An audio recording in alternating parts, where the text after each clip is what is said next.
No ar, a TV Grupo de Fraternidade Espírita de Ouro Preto.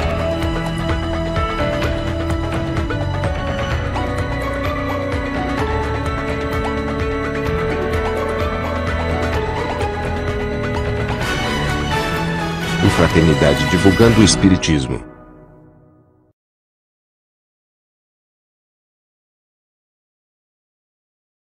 Boa noite a todos. Que a paz de Jesus possa nos envolver a todos, que nos sintamos desde já acolhidos pelo seu infinito amor, pela sua misericórdia, para que cada um de nós possa sair daqui mais fortalecido, sentindo-se amado, sentindo-se compreendido em suas dores e em suas dificuldades, por esse que é a luz de nossas vidas. Então é para mim uma alegria enorme estar aqui mais uma vez, nessa casa que já é querida ao nosso coração, tem sido o portal da luz de fato para tantas consciências, para juntos partilharmos aqui esse momento de convivência, de aprendizado coletivo, todos nós aprendendo, partilhando, esse pão da vida que é o Evangelho de Jesus. Que possamos sair daqui com novas luzes para a nossa caminhada, para o nosso caminho, com novas orientações, a fim de que a gente possa realmente buscar, segundo a leitura inicial nos trouxe, viver mais do que simplesmente existir. Porque a proposta do Cristo para cada um de nós não é só uma proposta de existência. É uma proposta de vida e mais do que vida apenas, vida em abundância. É isso que Ele veio nos trazer. Então nós aqui nos portamos ou nos colocamos na condição de aprendizes seus, com humildade, mas também com coragem, para enxergarmos aquilo em nossas vidas que ainda destoa do seu projeto, do roteiro que o Evangelho nos traça, para que então a gente possa, identificando isso, com a força de vontade e amparados por Ele, fazer as mudanças necessárias, sem as quais, melhor dizendo, a paz que flui incessantemente do alto não poderá encontrar guarida, espaço, moradia no nosso coração, como também no nosso lar. E é esse o nosso intuito aqui nessa noite, meditando um pouco mais acerca da finalidade desse instituto fundamental da sociedade humana, que é o Instituto da Família. E qual o papel de cada um de nós, no seio da nossa família, como também qual o papel da família de cada um de nós, na construção de uma sociedade que todos ansiamos, seja mais justa, mais fraterna e mais amorosa. Porque creio que esse seja, talvez, o desejo ou o anseio de todos nós. Uma vida que possa ser vivida de maneira harmoniosa, de maneira fraterna. Uma sociedade onde todos possam adquirir aquilo de que precisam para ter uma vida digna, para ter uma vida feliz dentro daquilo que a nossa condição espiritual nos permita. Creio que todos nós, já multimilenários caminheiros da Terra, por várias e várias vidas, já pressentimos como que no ar de que são chegados tempos efetivamente de mudanças maiores em nossa sociedade. A nossa sociedade chegou como que num limite de um paradigma, e os sinais da corrupção desse antigo paradigma aí estão. No adoecimento, na desesperança de tantas criaturas. Nessas crises que precedem muitas vezes a cura, quando a enfermidade às vezes se torna mais forte e o medicamento amargo chega, a fim de que possamos realmente nos curar. A nossa sociedade está, de um modo geral, demonstrando as suas feridas, mostrando que já não mais se satisfaz com os valores que até então nós todos temos cultivado enquanto coletividade. O materialismo, o hedonismo, a busca do prazer tresloucadamente, o consumismo, o imediatismo e, sobretudo, aquele que é a raiz de todos os outros, o egoísmo, o individualismo, tem mostrado aí, nesse adoecimento da sociedade humana, as suas consequências. E a humanidade, de um modo geral, começa, enfim, muitas vezes pela dor, a despertar para o fato de que mudanças precisam ser feitas. E mudanças, num primeiro momento, que pareçam para nós quase que utópicas ou muito distantes, mas que tentaremos ver aqui hoje, estão muito mais próximas do que possamos imaginar. Dizem muito mais respeito a cada um de nós do que possamos imaginar. Porque, em geral, diante do quadro que vemos na sociedade como um todo, muitos se deixam tomar por aquele pensamento: mas o que eu posso fazer? Qual o alcance da minha ação? Mas a gente aprende com Jesus que o seu reino começa com sementes. Queria ele nos dizer que o seu reino não começa com a árvore pronta. O seu reino é construído no transcurso do tempo, com as pequeninas sementes que podemos lançar no solo da vida e dos corações. De modo que, amparadas essas sementes pelo tempo, pelo nosso esforço e cultivo diários, haverão elas certamente, isso é da lei, frutificar. Certamente. Então a gente precisa olhar para esse contexto geral que vemos, sem deixar de perder ou ter a noção de que nós também somos corresponsáveis por esse contexto geral que vemos. E precisamos então voltar o olhar para nós e para aquilo que nos diz mais respeito, a fim de que imaginemos: será que eu não tenho colaborado para esse estado de coisas que aí está? Será que esses problemas que eu vejo lá em larga escala não estão muito mais próximos do que eu possa pensar e muito mais ao alcance da minha ação do que eu possa imaginar? Porque diante desse estado que nós vemos, nesse limiar de uma nova era, de uma humanidade em que o egoísmo assume proporções assustadoras, em que o individualismo, com todos os seus filhos, a intolerância, o orgulho, a agressividade, o ódio, enfim, tudo que seja fruto, filho do ego como centro do universo, quando a gente olha para tudo isso aí, a gente tem que pensar: e eu nisso tudo? E aí eu não poderia deixar de me esquecer aqui de uma questão muito fundamental quando falamos sobre esse tema e que está em O Livro dos Espíritos. Quando o próprio Kardec pergunta aos espíritos superiores, na questão 775, qual seria o resultado, a consequência para a sociedade de um modo geral, do afrouxamento dos laços de família? E a resposta deles, então, é simples, já traçando para a gente um caminho de reflexão. Eles dizem: um recrudescimento do egoísmo.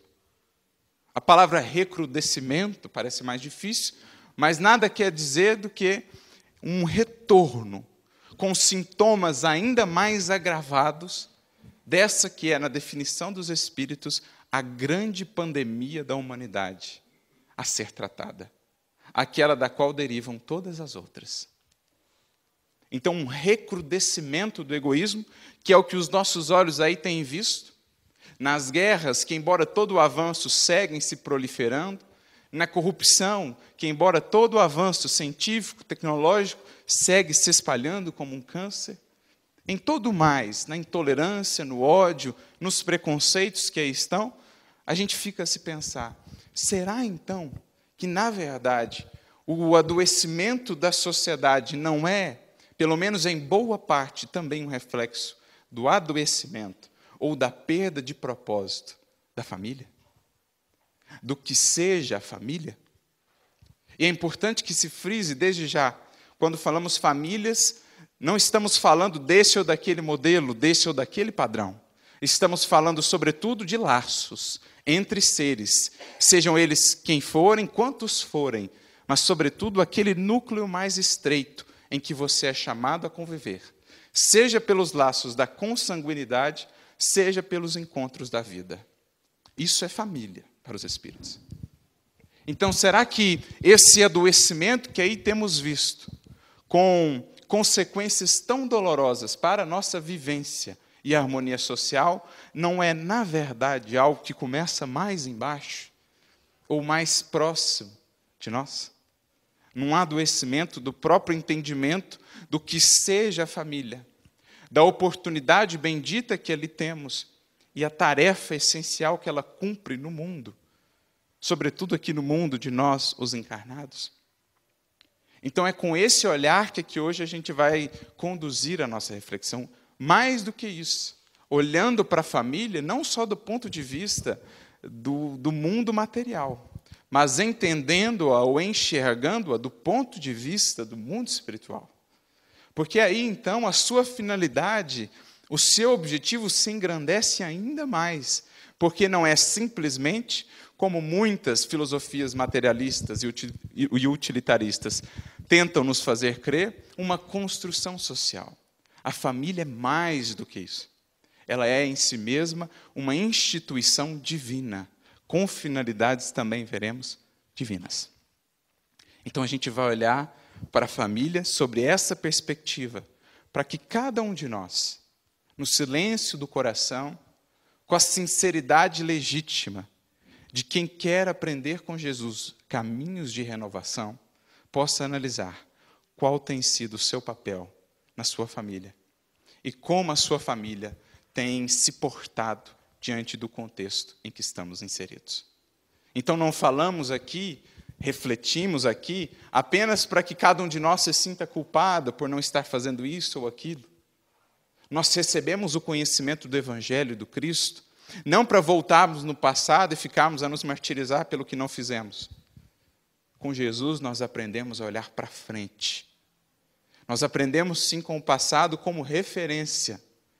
Aliás, o passado é um bom local de referência, nunca de residência. Então, a gente olha como olhamos no retrovisor do carro para estarmos informados, para que então possamos olhar para frente, à luz daquilo que recebemos de novo, para melhor conduzir daqui por diante a nossa família, a nossa vivência no seio da família, para ajudarmos aqueles que um dia formarão as suas famílias, enfim, para colaborarmos daqui por diante. Esse é o nosso intuito. E é preciso perceber, então, que a sociedade como um todo é, na verdade, fazendo uma analogia muito próxima de nós, como que um organismo, como que um corpo, que é formado por partes menores. Assim como o nosso corpo é formado pelos órgãos, pelos tecidos e, fundamentalmente, pelas células, assim será também a sociedade como um todo. Ela será formada em escala menor por outras instituições, e a mais fundamental delas, a família. Ela é a célula fundamental, formadora desse tecido, de modo que não é possível esperarmos a saúde do todo sem a saúde da parte. Não é possível esperarmos a saúde integral desse corpo se não buscarmos a saúde integral de cada uma dessas células. E mais do que isso, mais fundamentalmente ainda, a saúde integral de cada um desses elementos dessas células, dos elementos formadores dessas células. De modo que não adianta a gente projetar uma sociedade mais harmonizada, como todos ansiamos, se não estivermos desde já muito atentos a como tem sido a convivência entre quatro paredes, ali, no seio do lar. E falamos lar mesmo, porque esse é o objetivo aqui, mais do que casa que se constrói com pedra e tijolos, buscamos aqui, cada um de nós, construir e edificar o lar, que só se edifica com a argamassa da caridade e do perdão. Então, lares adoecidos, lares esquecidos dos seus propósitos, haverão fatalmente de produzir uma sociedade individualista. Por quê? Porque a gente vai aí no cerne de qual é a finalidade da família. E já falamos aqui a palavrinha mágica, convivência. Por que convivência? Porque é a convivência o ingrediente fundamental do aperfeiçoamento dos seres. Sem convivência, e digamos convivência estreita, não aquela, você vê a pessoa num dia, daqui 30 dias, isso não é a convivência que burila de fato.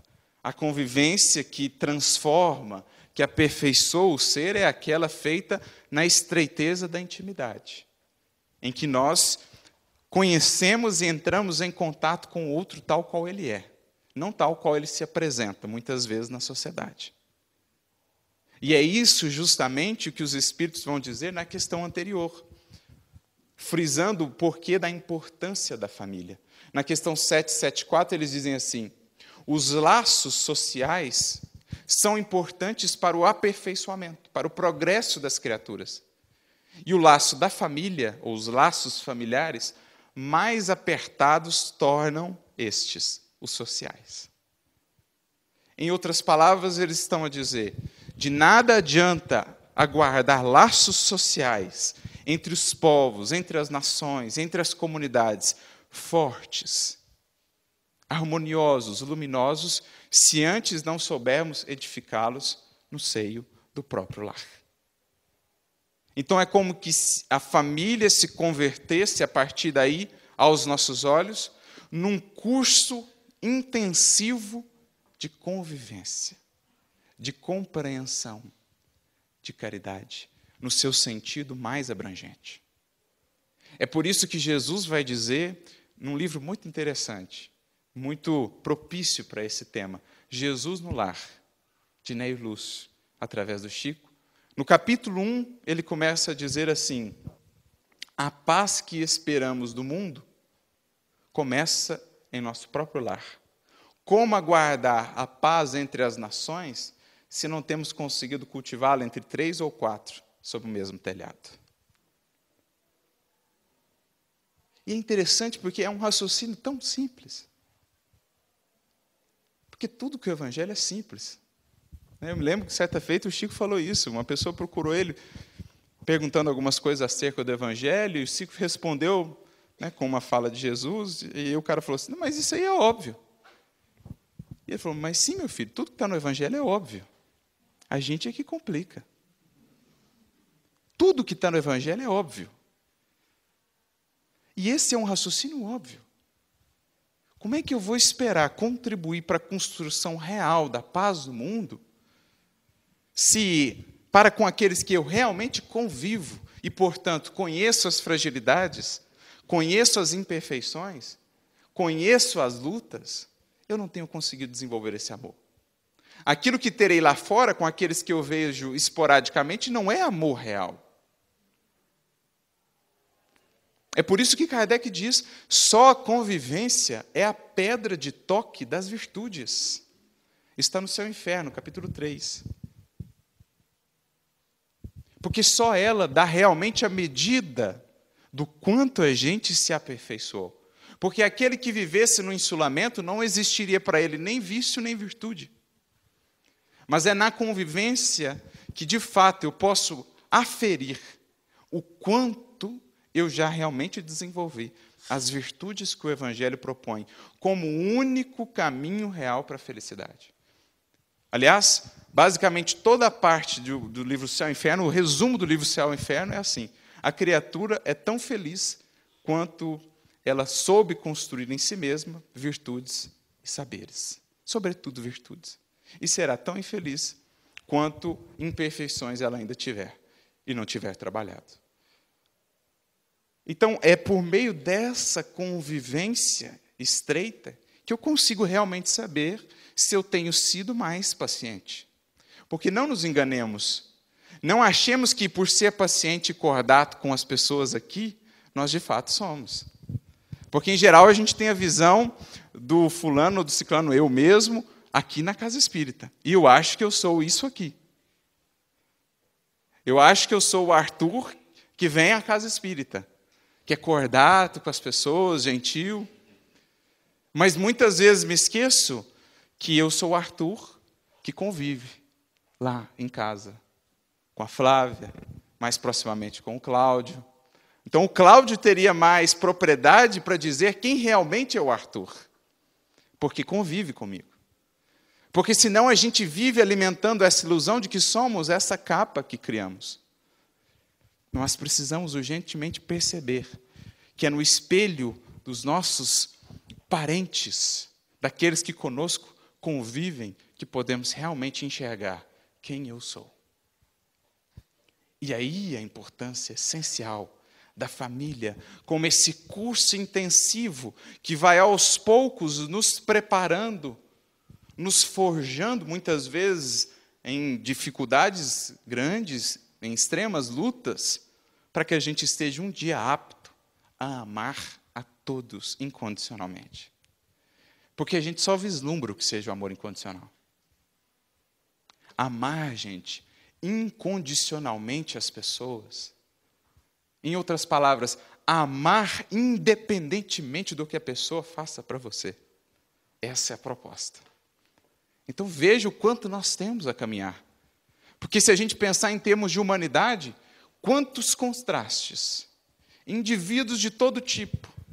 Aquele que não pensa como eu, aquele que é do partido que não é o meu, aquele que é do time que não é o meu, aquele, inclusive, que é preconceituoso. Todos esses eu tenho que aprender a amar e a compreender em suas lutas e em suas limitações. Então, estamos ainda muito distantes disso. Por isso, Deus, na sua infinita sabedoria, diz, começa com 2, 3, 4, 5. Esses 5 aí, investe profundamente em amar essas pessoas. Investe profundamente em amar essas pessoas. Porque então, na medida que o tempo vai passando, e claro, com o amparo do alto, essa forja vai nos purificando. E é o que Jesus vai dizer também no capítulo 2 do livro Jesus no Lar. É como se fosse ali um cadinho, em que aos poucos a gente vai sendo liberto das impurezas, os nossos vícios, as nossas paixões, e vamos dando vazão ou expressando para a vida tudo o que é potencial divino em nós, aguardando o nosso esforço para se manifestar. Então essa é a primeira reflexão à luz do que o Evangelho nos apresenta para entendermos a finalidade da família como a formadora do que vemos na sociedade. De modo que se temos visto uma sociedade egoísta, hedonista, consumista, é porque na nossa família esses têm sido valores muitas vezes cultivados. Mesmo para nós espíritas, mesmo para nós informados da vida real e dos valores e tesouros reais, na nossa família tem se cultivado ainda o egoísmo, o orgulho, o consumismo, todos esses valores que fazem as misérias do mundo. Então a gente precisa perceber que é a família que exporta essas células para a sociedade, formando-a. Como vai dizer Jesus, no capítulo 1, de novo, do Jesus no Lar, a casa do homem é a legítima exportadora de caracteres para a vida comum. Olha que definição bonita. Ela nos leva a pensar assim, o que ou quem, que tipo de seres, de corações, todos os dias tem cruzado as portas do meu lar para adentrar na sociedade. O que elas estão levando com elas? Valores diferentes que fará delas, no seio da sociedade, aquele pouquinho de fermento que aos poucos leva a dar massa? Que fará deles, no seio da sociedade, aquele sal da terra que dá um sabor diferente à vida e à existência? Ou tem saído da minha casa, cruzado as portas do meu lar todos os dias, alguém que tem sido pela sociedade moldado nos seus mesmos padrões, nos seus mesmos valores? Porque é dali que começa. O que eu tenho exportado para a vida? Quais filhos, quais seres eu tenho lançado no seio da sociedade? Eu próprio, quando saio de casa, o que eu sou no seio da sociedade? Porque não é difícil fazer essa ponte entre o que lá vemos e o que vemos no seio do lar. Como também Kardec vai complementar no Livro dos Espíritos, na questão 685. Quando ele, falando acerca de família por um tempo, ele diz assim, quando se considera a aluvião, isto é, a enxurrada, de indivíduos que todos os dias são lançados na torrente da sociedade, sem princípios, sem freios, e entregues aos seus próprios instintos, é de se espantar o resultado que aí está. Porque aqui ele toca no outro ponto fundamental da família. O seu papel educador, o seu papel renovador. Por isso, família e renovação. Então, se todos os dias, da grande maioria dos lares do mundo, tenha corrido para esse rio da sociedade, indivíduos que não foram educados em princípios, indivíduos que não foram trabalhados na disciplina que efetivamente liberta do jugo, da escravidão, das paixões, entregues aos seus próprios instintos, é de se espantar o resultado que aí vemos? Porque serão esses os engenheiros, serão esses os médicos, serão esses os políticos, serão esses os professores, serão esses aqueles que vão preparar o que vem adiante, que vão preparar o porvir. Se não trazem nada de novo, apenas repetem os mesmos padrões de sempre, é de se espantar não alcançarmos resultado diferente. Sobretudo quando entendemos a proposta da família à luz do Evangelho e da doutrina espírita, em que o seu objetivo não será formar, sobretudo, indivíduos de sucesso no mundo, mas será, principalmente, essencialmente, formar homens e mulheres de bem. Será que é isso que a gente está preocupado? Mas quantas vezes nós, às vezes nós mesmos espíritas, conscientes da vida espiritual, conscientes da efemeridade dos louros do mundo, não estamos mais preocupados se o meu filho ou minha filha será alguém de destaque no mundo, terá X ou Y de profissão, que é, aos olhos do mundo, mais reconhecida. Quantas vezes eu não estou preocupado não em formar esse homem ou essa mulher de bem, que será onde estiver, onde for colocado pela vida um elemento transformador, mas estou mais preocupado em conquistar, através dele, os louros e reconhecimentos do mundo. Quantas vezes a gente não ouve isso, gente? Companheiros nossos de juventude espírita nos falar, não, porque meu pai não quer que eu siga isso aqui. É isso aqui. Mas, gente, o que tem valor na vida? O que realmente tem valor na vida? Quantas vezes não estamos nós preocupados, atabalhoados, desesperados, trabalhando para deixar um legado material para esses indivíduos, deixando-os completamente destituídos do legado moral?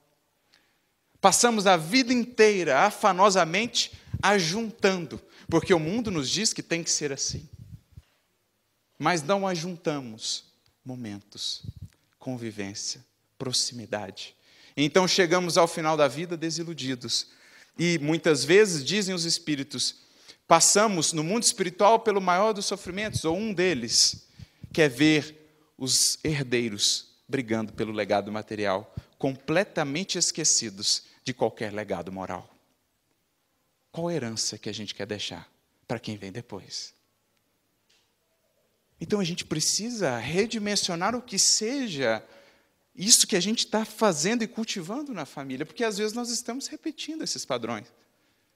E precisamos estar conscientes de que, por muito tempo ainda na Terra, os espíritos realmente bem-sucedidos na encarnação não receberão aplauso nenhum do mundo. Pelo contrário, receberão ataques e calúnias, apodo e desprezo. Mas o que a gente está buscando? Um filho que entre no mundo espiritual com honrarias na terra, mas mendigo de luz? Um filho que entre no mundo espiritual, às vezes abandonado, esquecido, desprezado na terra, mas que chegue lá como um herói de luz?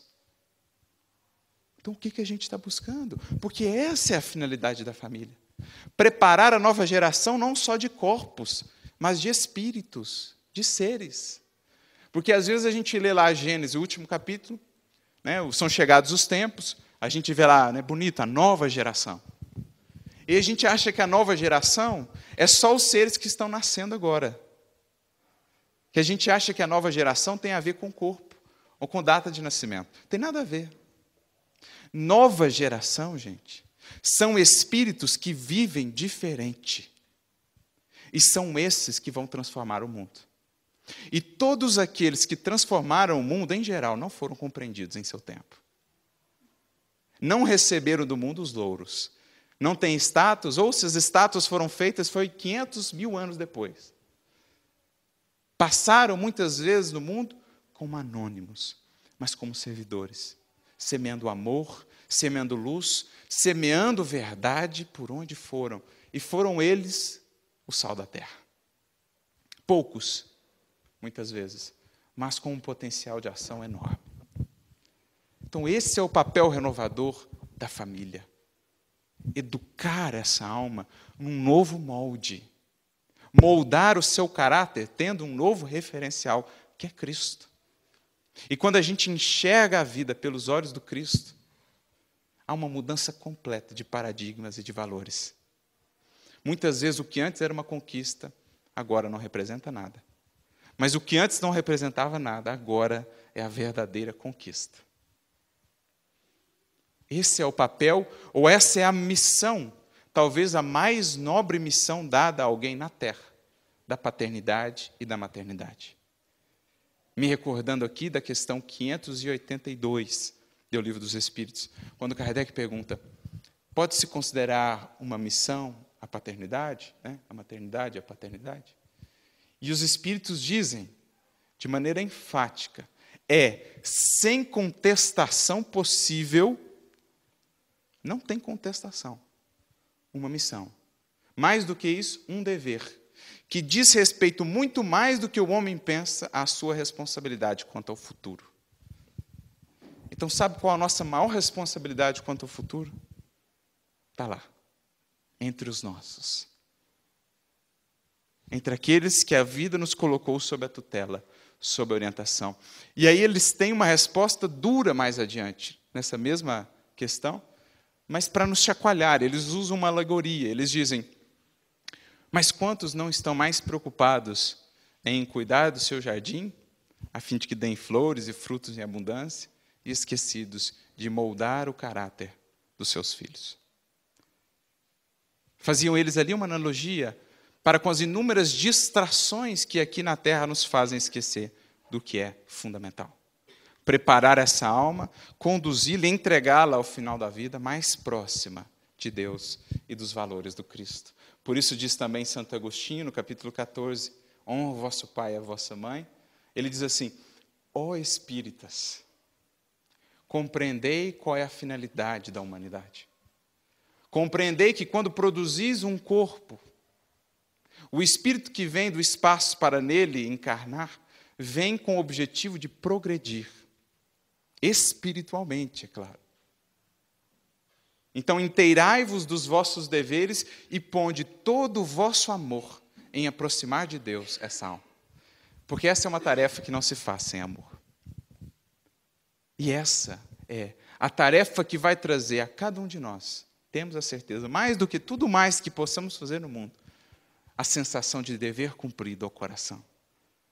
Ainda que, apesar de todos os nossos esforços, ele siga por um caminho equivocado, poderemos estar, pelo menos, tranquilos de que a nossa parte nos esforçamos por fazer. Então, esse é o papel essencial da família, que passa a ser agora por nós enxergadas, por nós espíritas, como esse portal que permite esse intercâmbio entre os dois mundos, que permite com que o novo chegue do mundo espiritual a fecundar a vida aqui no mundo material, aproximando-a mais dos propósitos de Deus. É ela esse portal bendito que, por meio da encarnação e reencarnação dos seres, permite a renovação, permite a transformação de laços do pretérito, laços de ódio, laços de mágoa do pretérito, em laços agora de amor.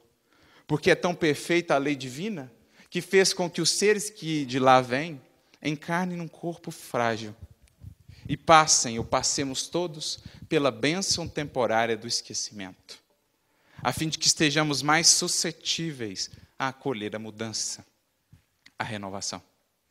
Porque imaginemos, gente, quanto tempo seria necessário para transformar os laços, não fosse a bênção da encarnação no seio de uma família, que, aliado ao esquecimento temporário, aproxima vítima e algoz, aproxima os desafetos do passado, que agora, enxergando-se como mãe e filho, pai e filha, irmão e irmã, esquecidos temporariamente, poderão aprender a amar-se. Imagina quanto tempo não seria necessário para transformar esses laços, não fosse a família. Veja a misericórdia, a perfeição da lei divina, que faz com que uma mãe acolha em teu seio uma criancinha inocente, que no passado muito mal lhe fez, talvez, mas que agora chega como emissário divino, convidando ela a desenvolver o amor que renuncia, o amor que perdoa. Olha a mágica da lei divina, que nessa alquimia sublime vai aos poucos transformando relações. É assim que a providência divina age. Recordando aqui um comentário de Emmanuel, que está no livro Caminho, Verdade e Vida, capítulo 110, quando ele fala da reencarnação, e ele diz: a providência divina corrige amando. Ela não envia réus para prisões úmidas e infectas. Ela apenas manda que esses mesmos réus troquem a vestimenta da carne e voltem ao palco da vida, muitas vezes juntos, para se reajustarem. Olha a misericórdia envolvida, graças à bênção da família. Então percebamos melhor o que está em jogo quando acolhemos alguém ali.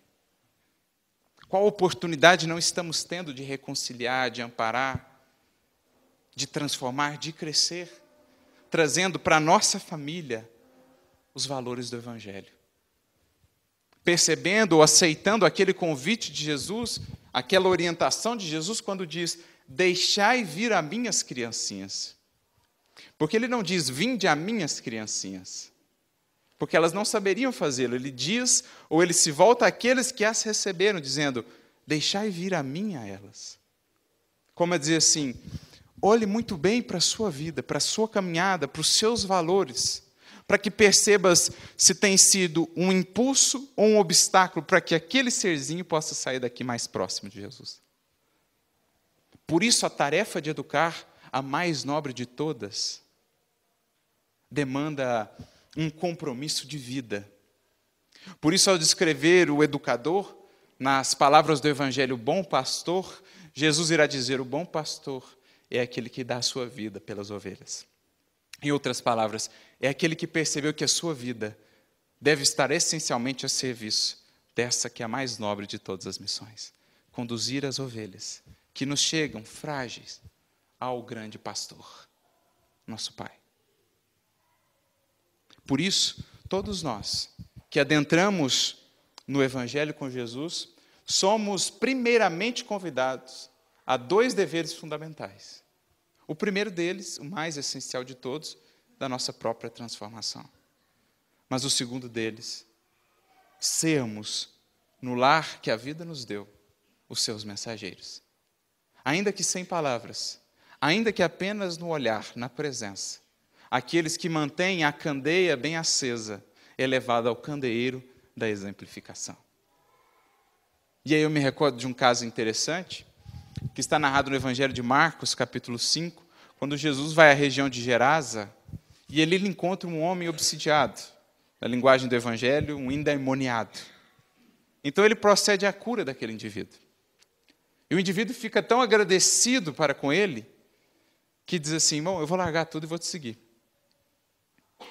E Jesus volta-se para ele e diz: não, vai, volta para os teus e anuncia-lhes quão grandes coisas o Senhor te fez e como teve misericórdia de ti. Em outras palavras, você quer me seguir, meu filho? Volta para os teus e anuncia o meu Evangelho, sem palavras. Volta para os teus e eleva a tua candeia agora mais iluminada à altura da exemplificação. Porque na casa ou no lar onde existir uma alma realmente comprometida com Cristo, ali estará um esteio, ali estará uma candeia de transformação para todos os que ali vivem. Há uma frase muito similar que está no Atos dos Apóstolos, capítulo 16, versículo 31, quando diz assim: crê no Senhor Jesus e serás salvo, tu e a tua família. Emmanuel pega essa frase, no Vinha de Luz, 88, e vai comentar e diz assim: na casa em que exista um coração, crendo e vivendo sinceramente em Cristo, ali está pavimentado um caminho de renovação para toda aquela família. Porque basta uma estaca para sustentar muitos ramos, e uma pedra angular sustenta um edifício inteiro, desde que ela realmente se firme na vivência com Cristo. Então, esse é um dever que nos surge agora primordial, quando nós entendemos, à luz do Espiritismo e do Evangelho, o que seja a nossa família. Voltar até lá e viver lá tudo o que aqui temos buscado viver. Porque se aqui é um templo onde nos harmonizamos e buscamos todos a luz, é preciso perceber que a nossa família, o nosso lar, a nossa casa, é um templo ainda mais importante. Mas quantas vezes o que nós não ousaríamos fazer aqui, lá a gente faz? Quantas vezes assuntos que aqui, pelo menos em tese, a gente deveria evitar? Aliás, em todo lugar, mas aqui, sobretudo, dada a respeitabilidade do lugar. A gente não faz aqui, mas faz no lar. Por exemplo, maledicência. Quantas vezes aqui nós não fazemos, vigiamos muito bem o falar, a linguagem, mas na mesa do almoço, o assunto é maledicência. Mas não é o teu lar, o templo primordial. O que Jesus disse lá no capítulo 1 do Jesus no Lar, o berço doméstico é a primeira escola e o primeiro templo da criatura. Não há escola sem templo, templo sem escola, porque, na verdade, aprofundar a nossa relação com Deus é um processo de educação. Se o lar tem a tarefa educadora, tem ele também a tarefa integradora da criatura com Deus. Então, lá, fundamentalmente, deve ser o nosso templo. Mas quantas vezes não fazemos do lar um local onde a gente despeja tudo de ruim que a gente traz da rua? Ferindo pessoas, ferindo corações, na impaciência. É preciso, então, buscar, desde já, com o auxílio de Jesus, na prece, na boa vontade, cultivar no lar mais paciência, mais compreensão. Por que dar aquela resposta atravessada? Por que não silenciar? Por que não falar de assuntos edificantes? Por que não comentar notícias edificantes? Sobretudo em tempos de tanta conectividade, em que tudo adentra no nosso lar sem qualquer critério. E aí a gente transforma aquilo que deveria ser o templo onde refazemos as nossas forças para a vida no mundo, num verdadeiro, perdoe-me a expressão, inferno de convivência. E uma alma que se dispõe a fazê-la, já consegue fazer muito. É mais ou menos aquilo que Pedro ouviu de Jesus. Quando ele perguntou acerca do outro discípulo que havia ficado, Jesus respondeu para ele: se os outros não querem seguir, que te importa a ti? Segue-me tu. Se a família ainda não compreende, nada te impede de viver o Evangelho ali. Porque viver o Evangelho não será sair por aí doutrinando as pessoas. Viver o Evangelho será simplesmente acolher, compreender, amar, perdoar as pessoas. E essa pregação fundamental está ao alcance de todos nós. E é ela que, aos poucos, no tempo, não nos enganemos, produz resultados. Pode ser que não nesta vida, não nesta encarnação, mas como a gente aprende também com Emmanuel e com Jesus, o cristão é aquele, muitas vezes, que perde as esperanças na terra para conquistá-las no céu. Porque o nosso projeto não é um projeto de uma vida, de uma encarnação, o nosso é um projeto de vida eterna. Então a Lívia, quando procedia daquele jeito na 2000 anos, sendo ela aquele esteio do cristianismo no seu lar, conseguiu o seu intento, alguns anos depois. Mas ela conseguiu. O Quinto Varro, no Ave Cristo, sendo ele aquele que era o esteio do Cristo no seu lar, com muito esforço, conseguiu o seu intento. E assim cada um de nós é convidado a fazê-lo. Esse é o convite essencial no processo de lidar com a nossa família à luz do Evangelho. Lembrando a fala do apóstolo Paulo a seu filho espiritual Timóteo, na primeira carta a Timóteo, capítulo 5, versículo 8, quando ele diz: mas se alguém não tem cuidado dos seus, principalmente dos de sua família, negou a sua fé, e é pior do que o infiel. O que queria dizer ele? Se nós, já conscientes disso, à luz do Evangelho, não temos primeiramente nos voltado para o cuidado e para o amor com esses, falta-nos muito ainda para imaginar um trabalho em maior larga escala na seara de Jesus. Então é preciso que cada um de nós, na função em que ocupa, repense melhor como a tem exercido na família. Já falamos muito aqui dos pais, a quem incorre esses deveres, mas também os filhos os têm, e fundamentais. Aquele e o mais fundamental de todos, que é tão fundamental que foi um dos primeiros trazidos à humanidade. Lá na primeira revelação ele já estava. Lá no Decálogo ele já estava. Honra o teu pai e a tua mãe, a fim de que a tua vida no mundo seja tão feliz quanto possível. Algo que o apóstolo Paulo vai recuperar muito nas suas cartas, algo que terapêuticas modernas hoje têm recuperado com uma nova linguagem, mas essencialmente com o mesmo objetivo, como as constelações, por exemplo. Não há vida feliz naqueles que vêm depois, sem respeito e gratidão pelo que veio antes.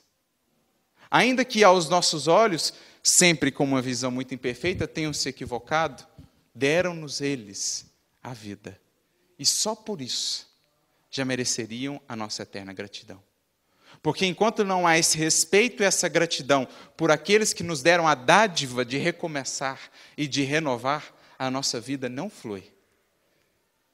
A nossa vida não se desenvolve, porque é preciso abrir o nosso coração, tirar ali todos os obstáculos que colocamos, as mágoas, os ressentimentos, os julgamentos, a fim de que o rio divino possa naturalmente fluir através de nós.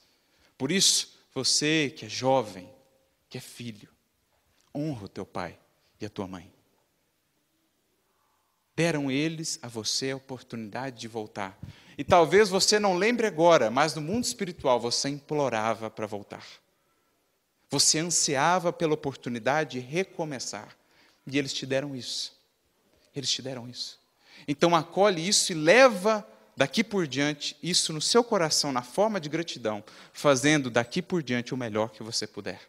Pega a tocha que lhe foi passada e leva ela adiante aos próximos que estão por vir. Lembrando que honrá-los, muito mais do que apenas palavras, é através da vida, das oportunidades que temos, entregar o nosso melhor. E permitir que esse fluxo, então, possa seguir. Então, são as diversas funções, os diversos deveres que competem a cada um de nós, a fim de que, de fato, a experiência na matéria, a vida em família, leve à renovação. Porque pode ser que não. Se aqui viemos e nos mantemos novamente fechados, novamente despreocupados dos valores essenciais, voltaremos tantas vezes quanto são necessárias, com aqueles mesmos que não quisermos nos ajustar, a fim de, até o momento, até aquele instante, em que efetivamente poderemos nos reharmonizar.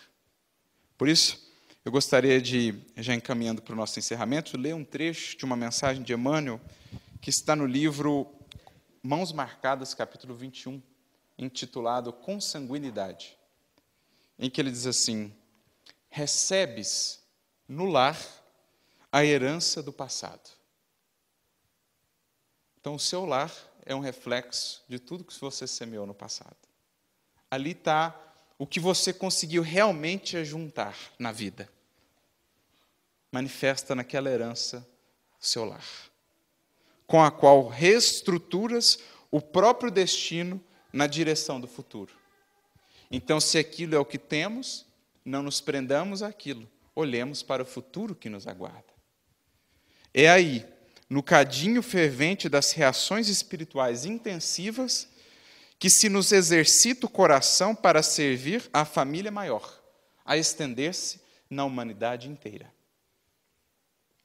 Recorda que entre as quatro paredes da organização doméstica, recolhes os desafetos mais profundos para transformá-los em sagrados depósitos afetivos.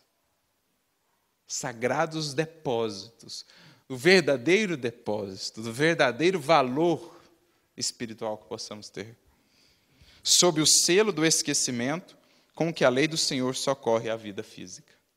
O Cristo reúne nos mesmos laços de sacrifício, e embora ele fale aqui de consanguinidade, não precisamos nos ater apenas aos laços físicos, podemos pensar nos laços que nos unem nesse núcleo sejam eles consanguíneos ou não. Aqueles que se algemaram no pretérito a delitos obscuros e ajuda-os no resgate das faltas perpetradas em comum, sustentando-os nos conflitos purificadores que tantas vezes surgem, estranhos e contundentes, nos elos da consanguinidade.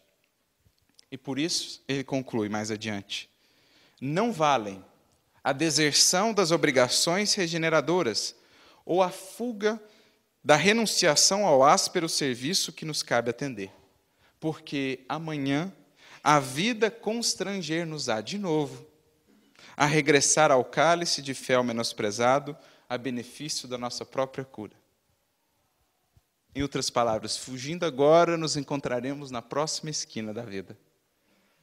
E quanto mais odiarmos alguém, mais certeza temos de que estaremos mais adiante com ele de novo. Até o ponto de que um dia possamos realmente nos ajustar. Ama aqueles que o Senhor te confiou, tais quais são, e não como desejarias tu fossem eles. Então, não como você esperaria que eles fossem, mas como eles de fato são. Porque é só nesse amor que acolhe e entende o outro como ele é, que eu posso realmente ajudá-lo a si, o que ele tem de vir a ser. Porque pelos teus votos bem cumpridos, encontrarás o caminho do acesso à sublime comunhão nas alegrias de tua família espiritual. Eis, portanto, a visão que o Espiritismo e principalmente o Evangelho de Jesus nos traz para a nossa família. Esse cadinho de renovação, essa oportunidade bendita de redenção. Que possamos, cada um de nós, trazer Jesus para viver conosco, não mais como simples visitante, mas efetivamente como um novo morador, um novo membro da casa, e estaremos então construindo um futuro de muitas luzes e de muitas bênçãos no grande seio da nossa família espiritual. Que Deus abençoe e fortaleça a todos, cada um de vocês, nessa busca e nessa jornada. Muita paz.